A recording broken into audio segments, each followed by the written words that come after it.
Okey Pak Cik, boleh saya tahu nama Pak Cik apa?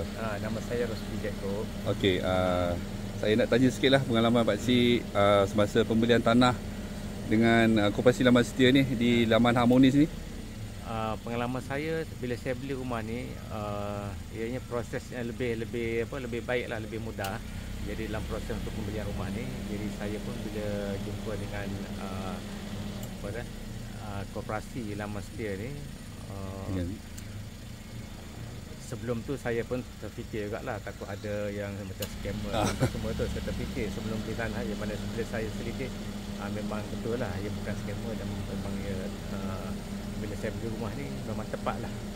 Saya beli rumah ni di kawasan yang memang kegiranannya pun memang bagus, dan juga kawasannya pun suasana yang nyaman, walaupun dia kita nampak macam hutan tapi tak ada. Dia sikit di mananya dia ni di dalam kawasan Kuala Lumpur jugalah, walaupun kita tengok kawasan hutan. Jadi saya pun lebih selesa tinggal di sini. Okey, terima kasih Cik. Okay.